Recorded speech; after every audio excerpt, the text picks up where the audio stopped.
हाय, सो आज के इस वीडियो में हम फर्स्ट ईयर इंजीनियरिंग का यहाँ पर सिलेबस डिस्कस करेंगे। सो जो भी इंजीनियरिंग के एस्पिरेंट्स हैं इस वीडियो को एक बार नज़र घुमा लीजिए तो आपको इंजीनियरिंग के सिलेबस का कल्चर पता चल जाएगा। बात करें फर्स्ट ईयर इंजीनियरिंग सिलेबस के बारे में, सो फर्स्ट ईयर में मेजॉरिटी, आप कोई भी ब्रांच लो, कोई भी यूनिवर्सिटी लो, मेजॉरिटी यहाँ पर डोमिनेट करता है आपका फिजिक्स। ओके, मेजॉरिटी क्या डोमिनेट करता है? मेजॉरिटी आपका फिजिक्स ही डोमिनेट करता है। आप सीएस ले लो, आईटी ले लो, केमिकल ले लो, मैकेनिकल ले लो, ऑटोमोबाइल ले लो, फिजिक्स आपको मेजॉरिटी फर्स्ट ईयर आपको फिजिक्स ही देखने को मिलेगा हर जगह पे। ओके, तो यहाँ पर हम अलग अलग यूनिवर्सिटीज़ पे थोड़ा सा पुणे एंड मुंबई पे खास करके इनसाइट मारेंगे एंड दूसरे यूनिवर्सिटीज़ का सिलेबस इनमें से ही डिराइव होता है। ओके, इसमें से ही कुछ कुछ पार्ट लेके यहाँ पर सिलेबस आपका बन जाता है। चलिए पहले यहाँ पर बात करते हैं पुणे यूनिवर्सिटी के बारे में। सो पुणे यूनिवर्सिटी में यहाँ पर क्या होता है, चलो सब्जेक्ट्स देखते हैं मस्त मस्त। चलो पॉजिटिविटी से पहला हो जाता है यहाँ पर इंजीनियरिंग मैथमेटिक्स, जो कि ऑब्वियस सी बात है 4 सेमेस्टर्स में होता है, सेम 1, सेम 2, सेम 3, सेम 4। दूसरा सब्जेक्ट यहाँ पर हो जाता है इंजीनियरिंग फिजिक्स / केमिस्ट्री। तो जब भी कोई भी स्टूडेंट पहली बार सिलेबस देखता है बहुत खुश हो जाता है, क्योंकि ऑप्शनल है, राइट? हा सर, फिजिक्स के केमिस्ट्री ऑप्शनल है? नहीं, ऐसा नहीं है। ओके, सो दोनों सब्जेक्ट्स आपको करने कंपलसरी हैं। कोई भी सब्जेक्ट जो भी आपको स्क्रीन पे दिख रहा है ऑप्शनल नहीं है। ओके, ये पुणे यूनिवर्सिटी में होता है, मुंबई यूनिवर्सिटी में ऐसा नहीं है। ओके, सो मैं मुंबई पुणे को कंपेयर करूंगा, आपने ये दोनों देख लिया, फिर कोई भी यूनिवर्सिटी का आप खुद ही प्रिडिक्ट कर पाओगे। ओके, सो मुंबई में क्या है, सीधा 5 सब्जेक्ट दिया है। ओके, कि ये 5 सब्जेक्ट आपको यहाँ पे करने हैं। पुणे में क्या होता है, पुणे में यूजुअली पहले फिजिक्स मिलता है 80% लोगों को, 80-90% लोगों को फिजिक्स मिलता है। बट अगर कॉलेज में कुछ सीट्स का कमी ऐसा वैसा होता है तो केमिस्ट्री भी दे देते हैं, बट फिजिक्स तो रहेगा ही रहेगा। यानी फिर केमिस्ट्री सेम 1 में रहेगा एंड फिजिक्स आपका सेम 2 में रहेगा, ऐसा हो जाता है। चलिए, तो ये हो जाता है दूसरा सब्जेक्ट। तीसरा सब्जेक्ट आपका हो जाता है systems in mechanical engineering, again physics, पूरा का पूरा थर्मोडायनामिक्स, मशीन्स। अभी ये सब चीजें ना 11-12 में डिलीटेड थी, यहाँ पर आपको वापस करना ही पड़ेगा, no other option. Fourth subject again हो जाता है BEE, कहते हैं इसको। क्या कहते हैं? BEE हो जाता है बेसिक्स ऑफ इलेक्ट्रिकल इंजीनियरिंग या फिर basics of electronics engineering. Okay, so basics of electrical engineering में जो AC सर्किट्स है उसका एक्सटेंशन होता है पूरा, बट अलग डायरेक्शन में। अभी आप लोगों ने कॉम्प्लेक्स नंबर के टर्म्स में नहीं पढ़ा है, अभी आपको कॉम्प्लेक्स नंबर्स और उसको एक्सटेंड करना है। सो बेसिक्स ऑफ इलेक्ट्रिकल इंजीनियरिंग में वो वाला भाग आ जाता है। इलेक्ट्रॉनिक्स का बात करें, सेमीकंडक्टर्स का पूरा एक्सटेंशन हो जाता है। सो ध्यान से देखो, ये पहला फिजिक्स का सब्जेक्ट था, ये दूसरा फिजिक्स का सब्जेक्ट था, ये तीसरा फिजिक्स का सब्जेक्ट था, ये आपका चौथा फिजिक्स का सब्जेक्ट है। एंड फाइनली अगर आप नीचे आ जाओगे तो इंजीनियरिंग मैकेनिक्स आपका हो जाता है 5वां फिजिक्स का subject. Okay, and programming and problem solving की अगर हम बात करें तो ये पाइथन लैंग्वेज होती है आपको पुणे यूनिवर्सिटी में। सो टोटल अगर आप देखोगे 8 सब्जेक्ट्स हैं। 8 सब्जेक्ट्स में से 5 सब्जेक्ट कौन से हैं? ओके, 5 सब्जेक्ट यहाँ पे फिजिक्स के हैं, राइट है ना? 5 सब्जेक्ट कौन से हैं? 5 सब्जेक्ट फिजिक्स के हैं। मैंने इस वजह से पहले ही कह दिया मेजोरिटी आपको फिजिक्स ही देखना पड़ेगा, क्योंकि फर्स्ट ईयर हर ब्रांच का कॉमन होता है। बात करें मुंबई यूनिवर्सिटी में, सब प्री डिफाइंड है। मैथ्स का एक सब्जेक्ट, फिजिक्स का एक सब्जेक्ट, केमिस्ट्री का एक सब्जेक्ट, मैकेनिक्स का एक सब्जेक्ट, इलेक्ट्रिकल इंजीनियरिंग का एक सब्जेक्ट। यानी इंजीनियरिंग फिजिक्स मुंबई में भी है, पुणे में भी है, बट सिलेबस अलग है। पुणे का सिलेबस थोड़ा ज्यादा है, मुंबई का सिलेबस सेम 1 का सेम है, सेम 2 में मुंबई का थोड़ा कम हो जाता है। केमिस्ट्री यहाँ भी है वहां भी है, मैथ्स यहाँ भी है वहां भी है, मैकेनिक्स सेम है, जितना मुंबई में है उतना पुणे में है। बेसिक्स ऑफ इलेक्ट्रिकल इंजीनियरिंग लगभग सेम है। ओके, सो मुंबई यूनिवर्सिटी में ये सेम 1 के सब्जेक्ट्स हो जाते हैं, सेम 2 के सब्जेक्ट्स इन्हीं का पार्ट 2, मैथ्स का पार्ट 2, फिजिक्स का पार्ट 2, केम का part 2, engineering graphics new subject and coding में आ जाता है यहाँ पे सी प्रोग्रामिंग। तो काफी स्टूडेंट्स बोल रहे थे सर प्रोग्रामिंग चालू कर दें, मैं नहीं कह रहा था। देखो टेलीग्राम पे भी मैं कह रहा था आराम करो, वो यही रीजन था, आपको अगले सेम में है सी प्रोग्रामिंग, तो थोड़ा सा आप रेस्ट अप कर सकते हो, तब तक भूल जाओगे। ओके, जो भी सीखा। ओके, मेजोरिटी लोग भूल जाते हैं, तो इस वजह से मैंने कहा प्रोग्रामिंग में टाइम है, राइट, अभी तक। ओके, सो ये है आपका मुंबई यूनिवर्सिटी का सिलेबस, ये है आपके यहाँ पे पुणे यूनिवर्सिटी का सिलेबस। इसमें से कुछ सब्जेक्ट्स में आपको मेरी हेल्प मिलेगी, क्योंकि आपको पता है मैं फिजिक्स मेजर फैकल्टी हूँ, यानी इंजीनियरिंग लेवल तक का। ओके, तो इंजीनियरिंग फिजिक्स मेरा होता है, बेसिक्स ऑफ इंजीनियरिंग मैकेनिक्स मेरा होता है, पाइथन में मेरी सपोर्ट आपको मिलेगी। मुंबई यूनिवर्सिटी का बात करें, फिजिक्स मिलेगा आपको, कहाँ गया, मैकेनिक्स, अच्छा सेम 1 की बात करें हम, सो मैं फिजिक्स में सपोर्ट मिलेगा, मैकेनिक्स में सपोर्ट मिलेगा, एंड सी प्रोग्रामिंग भी मैं कराता हूँ, बट उस सब में टाइम है, मैंने कहा ना आपको ये सब चीज़ों में टाइम है। सो 2 सब्जेक्ट्स का आपको सपोर्ट मिलेगा फॉर श्योर मेरे तरफ से, एंड ये 3 सालों से मेरी इंजीनियरिंग चल रही है ऑनलाइन वर्ल्ड में। ओके, अब यहाँ पर आपको एक थोड़ा सा ड्रॉबैक बताता हूँ।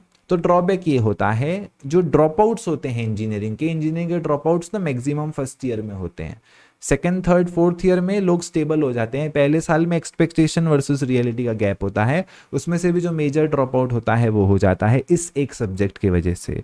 ये सब्जेक्ट ऐसा है जिस भी टीचर ने आज तक कराया है उसका नाम खराब हो गया है। ओके, क्योंकि सब मेजॉरिटी प्रॉब्लम आती है, मार्क्स कम आती है। ये एकमात्र दुनिया का ऐसा सब्जेक्ट है जिसमें थ्योरी है ही नहीं। Okay, there is no theory in engineering mechanics. चलिए घुसते हैं सिलेबस के अंदर।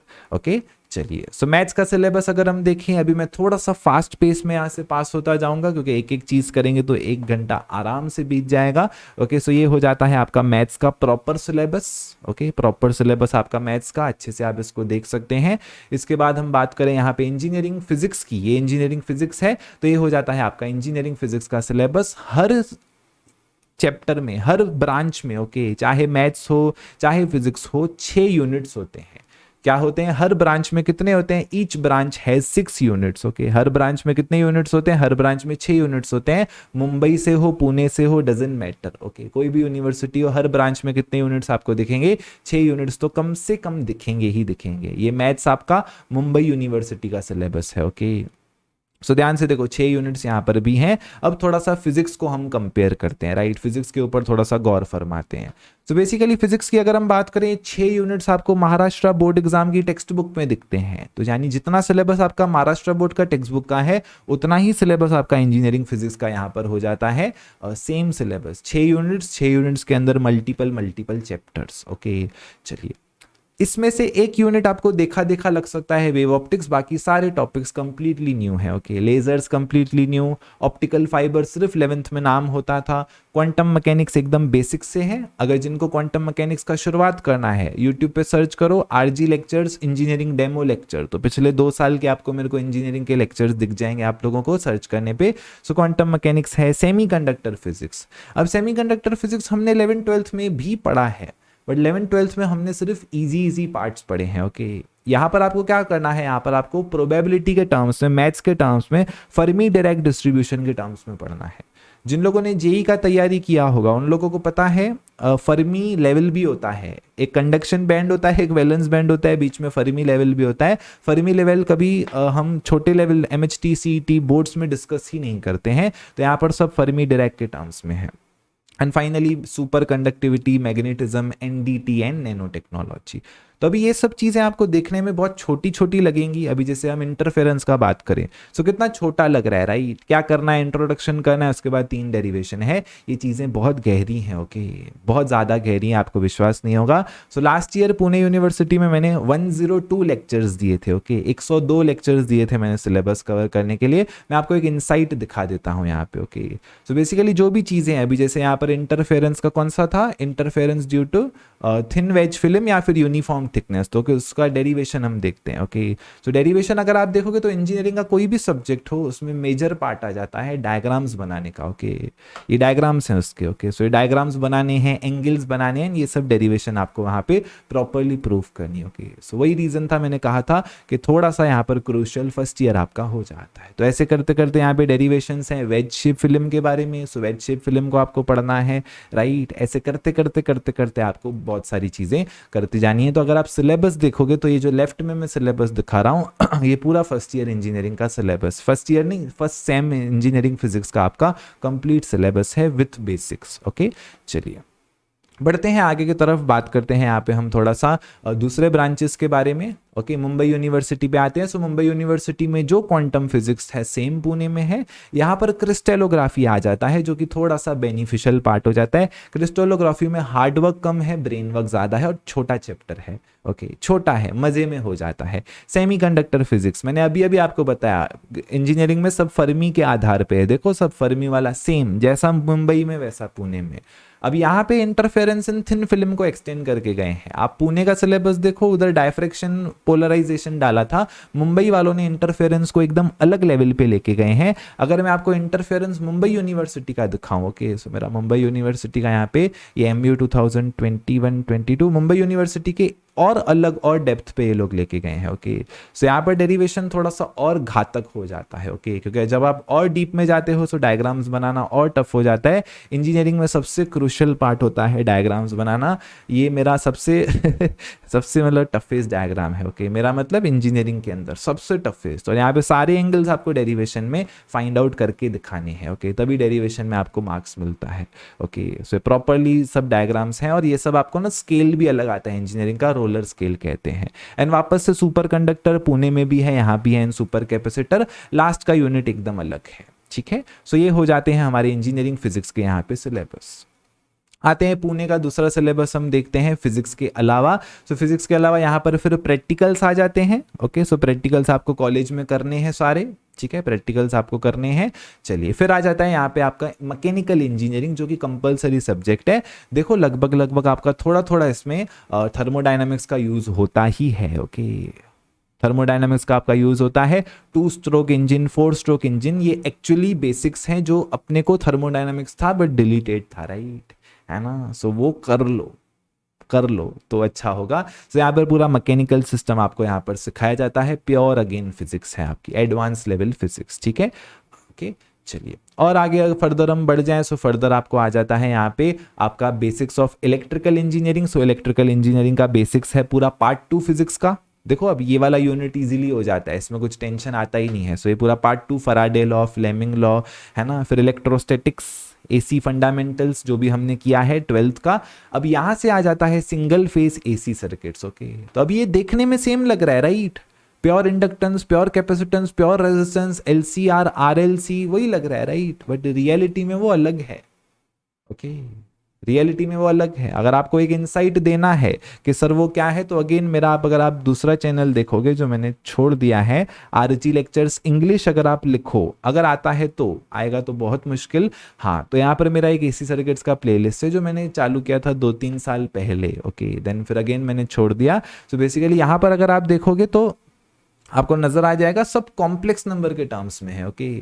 सारी चीजें कॉम्प्लेक्स नंबर के टर्म्स में, तो फिजिक्स 11th-12th की लगेगी, भाषा अलग रहेगी पूरी, ओके। सो भाषा पूरी यहाँ पे कॉम्प्लेक्स नंबर के टर्म्स में रहेगी। सो यही सब चीजें आपको वापस से इंजीनियरिंग में लगेंगी, चाहे आप मुंबई से हो चाहे आप पुणे से हो, है कॉन्सेप्ट वही, ओके। बट भाषा यहाँ पर क्या है, भाषा पूरी कॉम्प्लेक्स नंबर्स की यहाँ पे लग जाती है, ओके। सो जैसे क्रूशियल आपके ये सब चीजें हैं, सेम यही सब आपका इंजीनियरिंग का ही है, ओके, ठीक है। BSc फिजिक्स और इंजीनियरिंग मतलब वही ग्रेजुएशन लेवल का आ जाता है। सो ये हो जाता है हमारा ये वाला पार्ट। एंड अगेन इसमें DC का भी थोड़ा सा अलग सा पार्ट आ जाता है। सो मेजॉरिटी डोमिनेशन AC का है, एंड फिर DC आ जाता है। मुंबई पुणे का सेम सिलेबस है।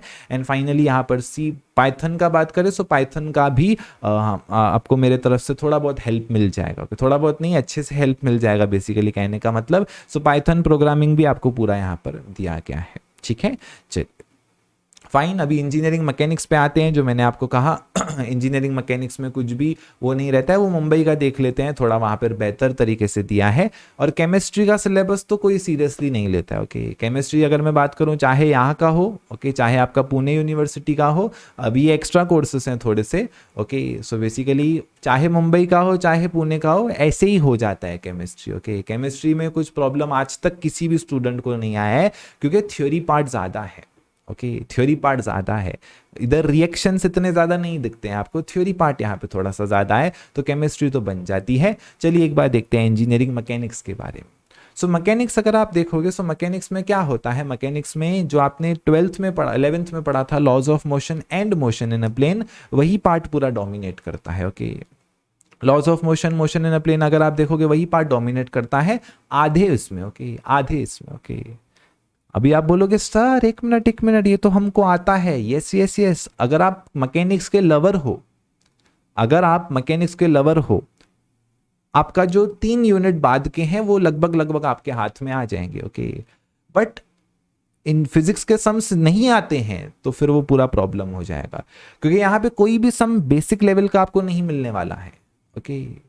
कोई भी सम यहाँ बेसिक लेवल का नहीं मिलेगा, ये सब एडवांस लेवल के क्वेश्चंस हैं, इंजीनियरिंग लेवल के क्वेश्चंस हैं। मतलब ऐसा अजम्पशन है, ओके, ऐसा अजम्पशन है कि 11th-12th में आपने बेसिक्स कर लिए हैं, right, self study, pre requested topics आपने ये सब कर लिया है। सो अब समय आ गया है एडवांस क्वेश्चंस करने का। तो मैं आपको इसका भी दिखाता हूँ, मेरे पास लास्ट ईयर का कुछ एक छोटा सा मुझे यूनिट टेस्ट का क्वेश्चन बैंक मिल गया। तो देखो यहाँ पर सारे सम्स ही रहते हैं, ओके, थ्योरी अज्यूम्ड है 11th में करके आए हो, ओके, सो उस वजह से सारे आपको क्या रहते हैं, सारे सम्स रहते हैं। तो सारे के सारे अगर आप सम्स देखोगे वही है, कैलकुलेशन बेस्ड हैं सारे। एग्जाम्पल तौर पे 11th में आपने सीखा था लॉज ऑफ मोशन में, लॉज ऑफ मोशन में आपने सीखा था centre of mass, centre of gravity, right, है ना, centre of mass, centre of gravity कैसे निकालते हैं, निकाला किसी ने नहीं था है ना, कैसे निकालते हैं सबने देखा था, निकाला किसी ने नहीं था। तो यहाँ पर ऐसा ही होता है आपका, ये सब प्रीवियस ईयर क्वेश्चंस है बाय द वे, ओके। काफी लोग ना मतलब सोच में पड़े, ये प्रीवियस ईयर है, ये कोई भी क्वेश्चन मैं अपने मर्जी से नहीं डाला हूँ, सारे क्वेश्चन आपके प्रीवियस ईयर क्वेश्चन है, ओके, सब। और ये मुंबई पुणे का एकदम सेम है, सब प्रीवियस ईयर क्वेश्चन हैं ये, ओके, ठीक है, सारे मुंबई यूनि प्रीवियस ईयर है, पहले ही बता रहा हूँ, PYQ है सारे के सारे।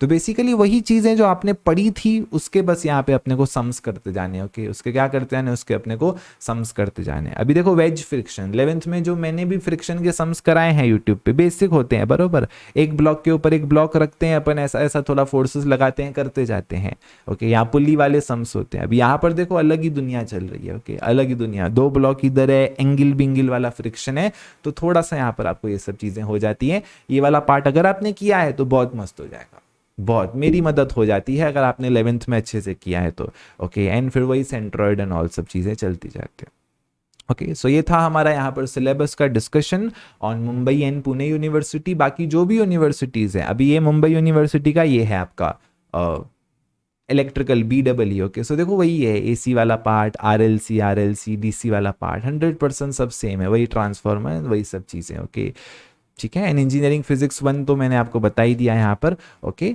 चलिए, सो इसी तरीके से करते हैं आज के इस यहाँ पर इंजीनियरिंग सिलेबस के सेशन को समाप्त। ऑलरेडी मैंने एक वीडियो बनाई थी कि इस साल इंजीनियरिंग के एस्पिरेंट्स को थोड़ा सा प्रॉब्लम फेस करना पड़ेगा, आपका ड्यूरेशन कम ही होगा, 6 महीने तो किसी भी एंगल में आप लोगों को नहीं मिलने वाले हैं, 6 मंथ्स तो भूल जाओ। क्यों? क्योंकि एकेडमिक एंड कभी भी पोस्टपोन नहीं होती है, ओके। एकेडमिक एंड तो आपका जून में ही एंड होगा, वो तो फॉर श्योर है। तो जितने भी दिन बचे हैं, अभी 2-2.5 महीना एडमिशन का प्रोसेस चलेगा, ओके। टेलीग्राम में मैंने ऑलरेडी सब डिटेल्स भेज दी हैं, राइट, है ना। सो 2-2.5 महीना प्रोसेस चलेगा, तो जितना भी समय फिर बचता है उसको डिवाइड कर दो 2 से, उतने समय में आपका सेम 1 एंड सेम 2 हो जाएगा। अब ये वीडियो का इंटेंशन था सिर्फ सिलेबस बताना। ऑब्वियसली सिलेबस बहुत ज़्यादा वास्ट है, बहुत ज़्यादा चीज़ें हैं इसमें। अब समय आ गया है, CET को भी देखो 10-12 दिन हो चुके हैं। पहले की वीडियोस में मैं आपको कह रहा हूँ आराम करो, राइट, है ना, अगर आपने देखा हो तो। बट अभी मैं कहूँगा अब समय आ गया है, थोड़ा थोड़ा पढ़ाई अभी से स्टार्ट कर दो, नहीं तो आगे चल के प्रॉब्लम आएगी, ओके। आती है प्रॉब्लम, बहुत प्रेशर आ जाता है अचानक से। देखो वीडियो खुद ही आ रही है मेरी, why engineering will be tough for 2022, मैंने यही रीज़न था, आपको बता दिया, ओके। चलिए, एंड रिगार्डिंग और दूसरी वीडियोस तो डेली मेरा एक वीडियो काउंसलिंग के ऊपर आता है, आप उसको देख सकते हो। ये पूरा इंजीनियरिंग काउंसलिंग ही चल रहा है मेरा। I don't take any paid counselling, मैं पेड काउंसलिंग नहीं लेता हूँ। मैं यूट्यूब पे मेरी जो सीरीज़ है ये 25 से 30 दिन चलेगी, ओके। सो 25 to 30 वीडियोज़ बहुत हो जाती हैं नॉलेज लेने के लिए। Wish you the best.